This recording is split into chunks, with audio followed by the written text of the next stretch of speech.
नमस्कार दोस्तों, आप सभी को मेरा प्यार भरा राधे राधे। आप सभी का स्वागत है एक और नई वीडियो में। आज हम बात करेंगे माता सीता के उस श्राप के बारे में जो उन्होंने त्रेता युग में दिया था। आज भी वे सभी वर्तमान में इस श्राप को भुगत रहे हैं। कौन है वो और क्यों दिया था माता सीता ने उनको श्राप, आज हम इसी बारे में आपको बताएंगे। तो चलिए शुरू करते हैं। जैसा कि दोस्तों हम सभी जानते हैं कि भगवान श्री राम, लक्ष्मण और माता सीता के वनवास जाने के पश्चात राजा दशरथ ने पुत्र वियोग में प्राण त्याग दिए थे। दोस्तों, गया स्थल पुराण के अनुसार हमें एक पौराणिक कहानी देखने को मिलती है, जिसके अनुसार राजा दशरथ की मृत्यु के बाद राम की अयोध्या में न होने के कारण भरत और शत्रुघ्न ने अंतिम संस्कार की हर विधि को पूरा किया था।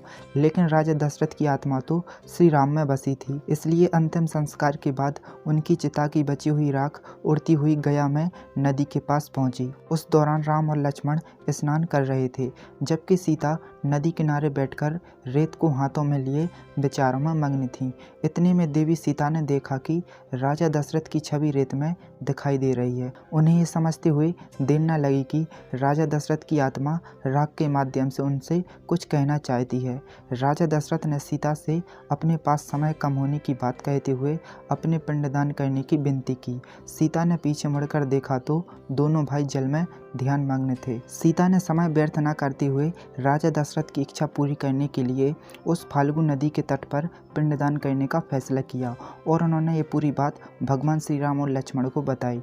दोनों ने ही जंगल में ही पिंडदान करने का निश्चय किया। इसके लिए राम और लक्ष्मण दोनों जंगल में ही आवश्यक सामग्री को एकत्रित करने के उद्देश्य से निकल गए। इधर पिंडदान का समय निकलता ही जा रहा था। समय के महत्व को समझते हुए माता सीता ने अपने पिता समान ससुर दशरथ का पिंडदान उसी समय राम और लक्ष्मण की उपस्थिति के बिना किया। माता सीता ने पूरी विधि विधान का पालन कर इसे संपन्न किया। कुछ समय बाद जब राम और लक्ष्मण लौट कर आए तो माता सीता ने उन्हें पूरी बात बताई। ये बात सुनकर श्री राम को माता सीता पर विश्वास नहीं हुआ। सीता ने श्री राम को समझाने के बहुत प्रयास किए। अंत में माता सीता ने राजा दशरथ के पिंडदान के साक्षी 5 जीवों को बुलाकर सत्य बताने का आग्रह किया। लेकिन श्री राम को क्रोधित देखकर फाल्गु नदी, गाय, तुलसी और ब्राह्मण ने असत्य बोलते हुए ऐसी किसी भी घटना के होने से इनकार कर दिया, जबकि अक्षयवट अर्थात बरगद के पेड़ ने सत्य बोलते हुए सीता का साथ दिया। अन्य सभी जीवों की बातें सुनकर सीता शोक और क्रोध से व्याकुल हो उठी।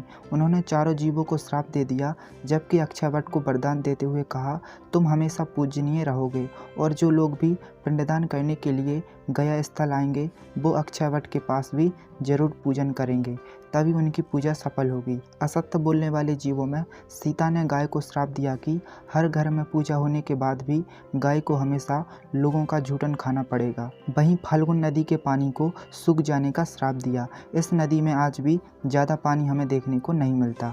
वहीं तुलसी को गया में ना उगने का श्राप दिया।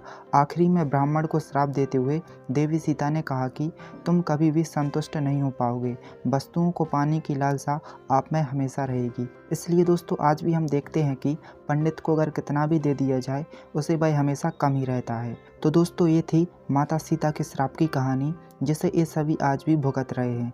दोस्तों आप हमें इंस्टाग्राम पर भी फॉलो कर सकते हैं, वहाँ आपको देखने को मिलेंगे श्री राधा कृष्ण के बेहद सुंदर सुंदर कोट्स, और आप हमसे वहाँ राधा कृष्ण के जीवन से जुड़े जो भी छोटे छोटे तथ्य हैं आसानी से पूछ सकते हैं। मैंने अपनी इंस्टाग्राम ID का लिंक नीचे डिस्क्रिप्शन में दे दिया है, तो आप हमें ज़रूर फॉलो करें। दोस्तों आपको ये वीडियो कैसी लगी हमें कमेंट करके अपनी राय जरूर दें। अगर वीडियो आपको अच्छी लगी तो वीडियो को जल्दी से लाइक, शेयर और हमारे चैनल को सब्सक्राइब करके नोटिफिकेशन बेल को प्रेस जरूर कर लें, ताकि आपको हमारी सारी वीडियोस की नोटिफिकेशन आगे भी मिलती रहे। तो चलिए दोस्तों मैं मिलता हूँ आपको अगले वीडियो में, तब तक के लिए राधे राधे।